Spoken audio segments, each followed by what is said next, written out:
Em nome do Pai, e do Filho, e do Espírito Santo. Amém. Naquele tempo, Jesus foi à região de Cesareia de Filipe e ali perguntou aos seus discípulos: Quem dizem os homens ser o Filho do Homem? Eles responderam: Alguns dizem que é João Batista, outros que é Elias, outros ainda que é Jeremias ou alguns dos profetas. Então Jesus lhes perguntou: E vós? Quem dizeis que eu sou? Simão Pedro respondeu: Tu és o Messias, o Filho do Deus vivo. Respondendo, Jesus lhe disse: Feliz és tu, Simão, filho de Jonas, porque não foi um ser humano que te revelou isso, mas o meu Pai que está no céu. Por isso, eu te digo que tu és Pedro, e sobre esta pedra construirei a minha igreja, e o poder do inferno nunca poderá vencê-la. Eu te darei as chaves do reino dos céus. Tudo que tu ligares na terra será ligado nos céus, tudo que tu desligares na terra será desligado nos céus.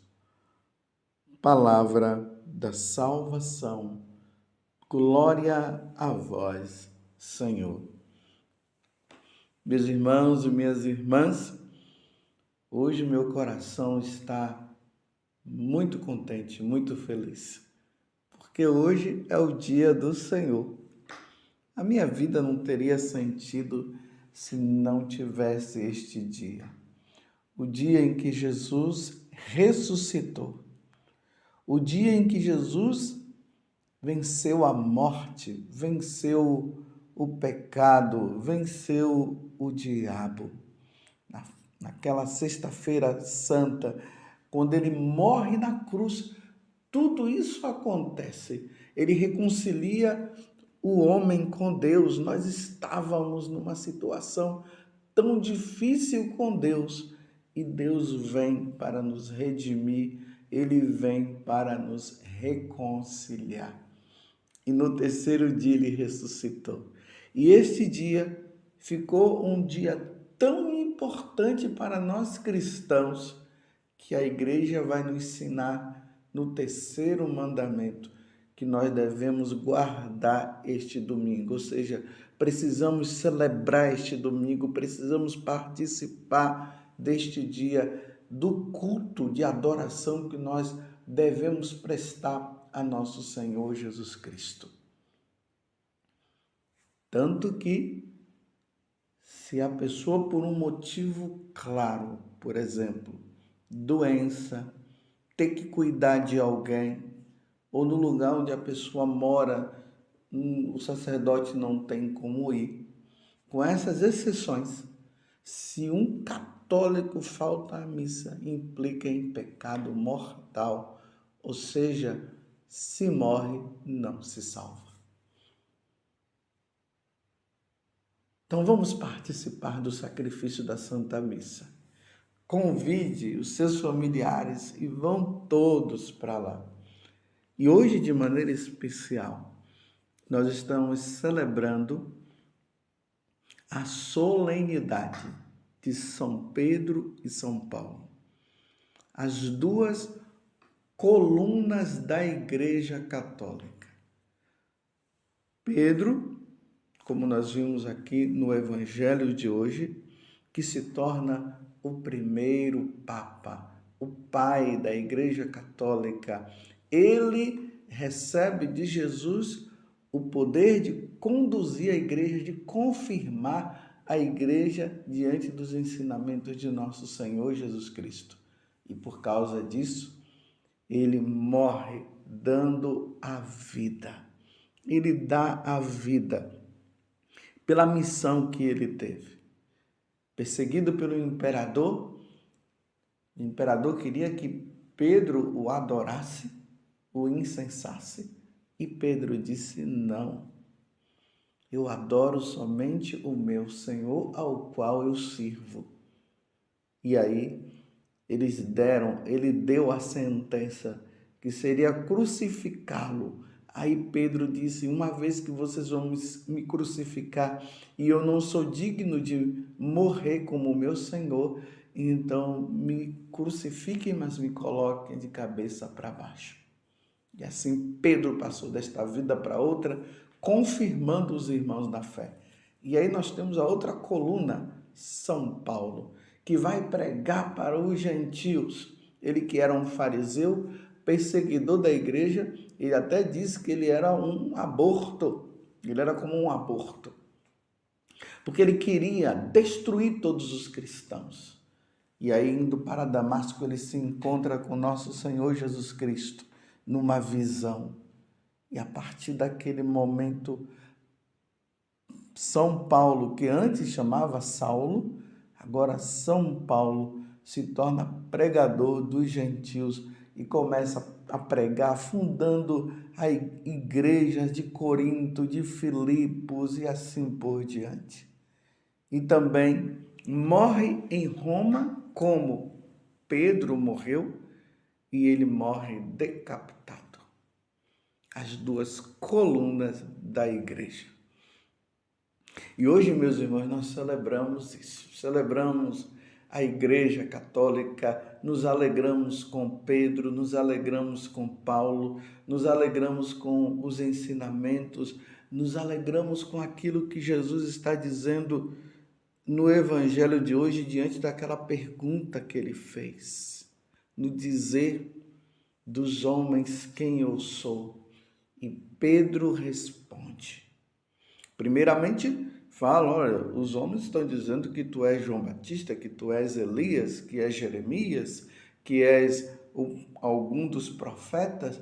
Aí Jesus fala, e vocês, e vós, quem dizeis que eu sou? Depois de 3 anos de convivência, então agora Jesus olha para eles e diz, e vós, quem dizeis que eu sou? Aí Pedro, o primeiro Papa, o pai da Igreja Católica, diz, tu és o Messias, o Filho do Deus vivo. E aí nós vimos aí Jesus dizendo para ele, feliz és tu, Simão, filho de Jonas, porque não foi um ser humano que te revelou isso, mas o meu Pai que está no céu. Por isso eu te digo que tu és Pedro, e sobre esta pedra construirei a minha igreja, e o poder do inferno nunca poderá vencê-la.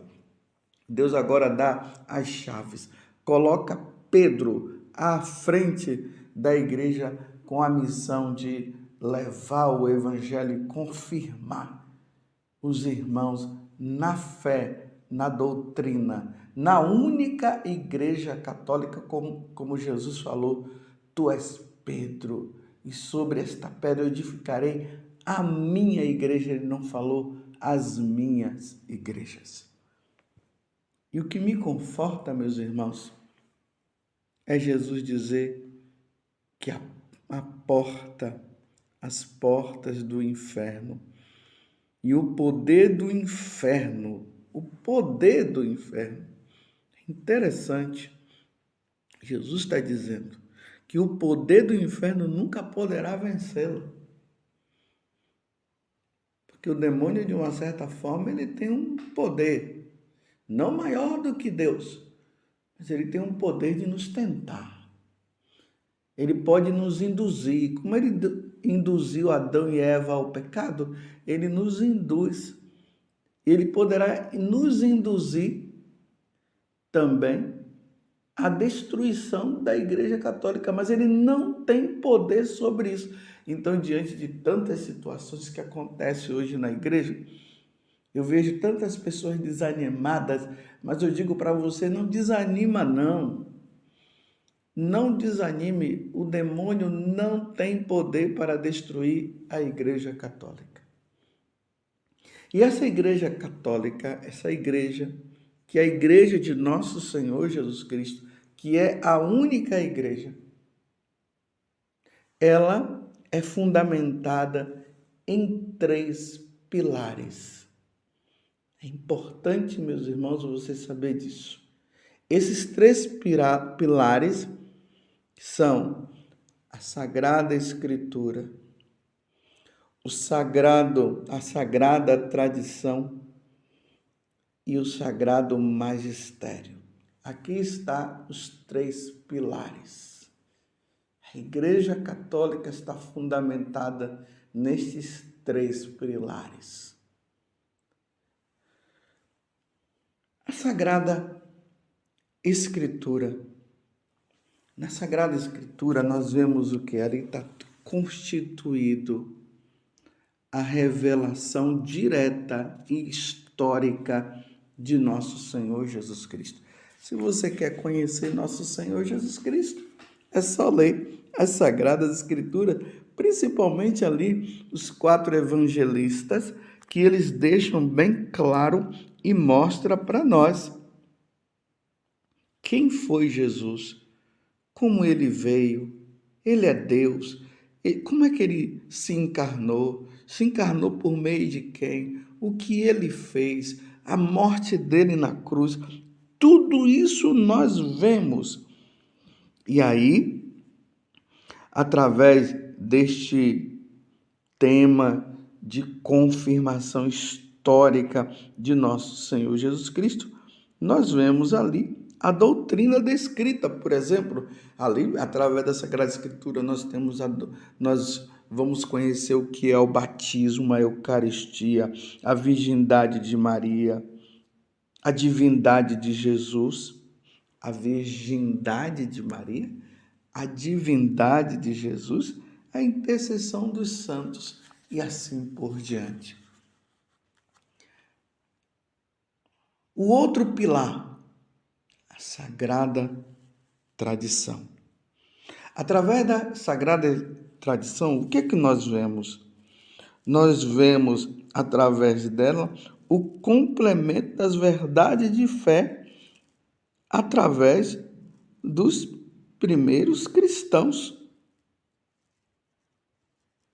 Ali está os cristãos que vão comprovando, vão nos mostrando tudo aquilo que foi acontecendo e que até mesmo não está escrito na Sagrada Escritura, mas que os primeiros cristãos vão comprovando para nós, vão nos mostrando para todos nós.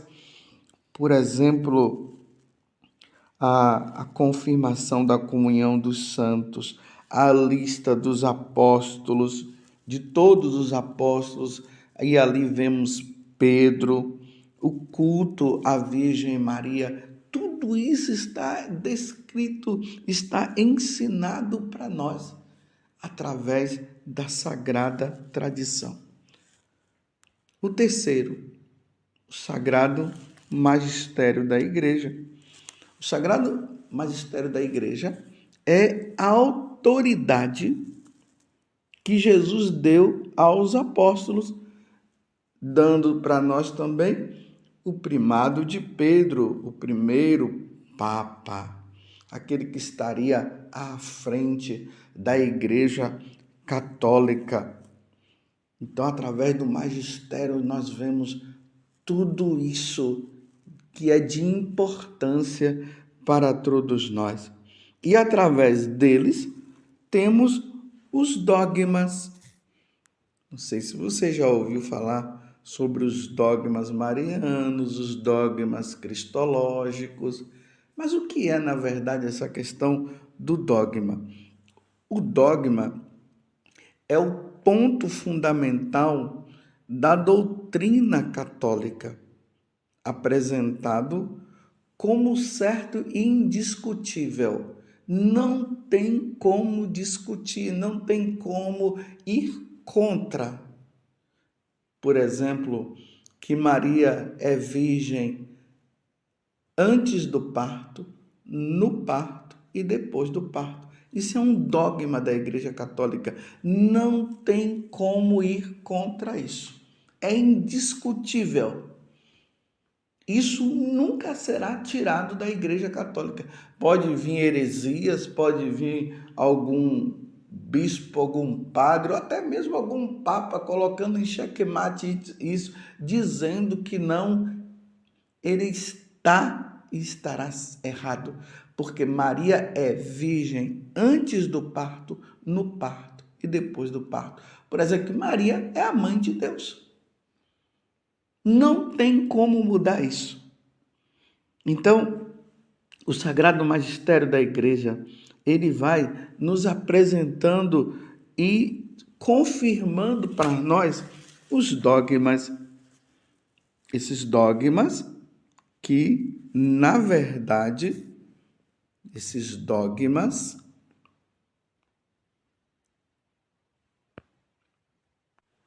que são 43 dogmas, que são subdivididos em 8 categorias. Quais são essas categorias? Dogmas sobre Deus, dogma sobre Jesus Cristo, o dogma sobre a criação, o dogma sobre o ser humano, os dogmas marianos, que eu falei 2 para vocês aqui, sobre o Papa e a Igreja, o dogma sobre os sacramentos, por último, o dogma sobre as últimas coisas. Essas últimas coisas são, como nós sabemos, né? Não sei se você sabe, são chamados de novíssimos. E o que é os novíssimos? Nós seremos um dia nós morreremos. Nós seremos julgados. No julgamento, Deus nos dará a sentença. O céu, para os que foram fiéis, o inferno, para os infiéis. A igreja também nos traz o dogma do purgatório, que vai nos dizer o seguinte, que aqueles que morreram na graça de Deus, sem pecado mortal, mas com pecados veniais, eles vão para o purgatório, estão salvos e dali vai passar um tempo designado por Deus e depois irá para o céu. Lembrando também que um dia Jesus retornará. O que eu falei agora foi a questão do juízo particular. Um dia Jesus virá também na sua glória e vai julgar os vivos e os mortos. Aqui está, meus irmãos, tudo aquilo que é necessário para a nossa salvação. Aqui está a doutrina da Igreja Católica clara para cada um de nós. E quando Jesus fala que o poder do inferno não vai prevalecer sobre a Igreja Católica, é nesse sentido. Essas coisas aqui não mudarão, não haverá mudança. A gente vê aí de vez em quando, como eu falei antes, né, uma pessoa que vem e coloca esse ponto, coloca aquele ponto em xeque-mate. Nós vemos aí a igreja passando por esta fase difícil, aonde se questiona a presença de Jesus na Eucaristia, se questiona a questão dos dogmas marianos, se questiona tantas coisas, e as pessoas cada uma fazendo o que quer. Mas eu quero dizer para você, meu irmão, não temas. O diabo não tem poder sobre a Igreja Católica. Ele não vai conseguir destruir. Sim, muitas pessoas se perderão, sim, muitas se perderão, mas muitas se salvarão também. Então vamos permanecer firme na Igreja Católica. Essa igreja que é santa, que é constituída assim de seres humanos, e os seres humanos têm propensão a errar. Mas a doutrina, não tem como errar. A doutrina é certa. Vamos ser fiéis. Se tem muitas pessoas que estão sendo infiéis, se tem muitas pessoas que estão indo contra esses ensinamentos que a igreja nos deixa, nós vamos fazer parte do grupo daqueles que são fiéis. Que Deus nos dê a graça da fidelidade. que a Virgem Maria interceda por nós. E mesmo que nós tenhamos que derramar o sangue como Pedro e Paulo tiveram que derramar, proclamando a fé em nosso Senhor Jesus Cristo, faremos isso. Por amor a nosso Senhor, por amor à igreja, como muitos fizeram no passado. E aqui mais uma vez, eu quero dizer como Santa Catarina de Sena e também como Santa Teresa d'Ávila, morro como filha da igreja, assim elas falaram, e agora eu digo, eu morro como filho da igreja católica, apostólica, romana e como o povo diz, mariana. Louvado seja nosso Senhor Jesus Cristo, para sempre seja louvado, e a sua mãe, Maria Santíssima.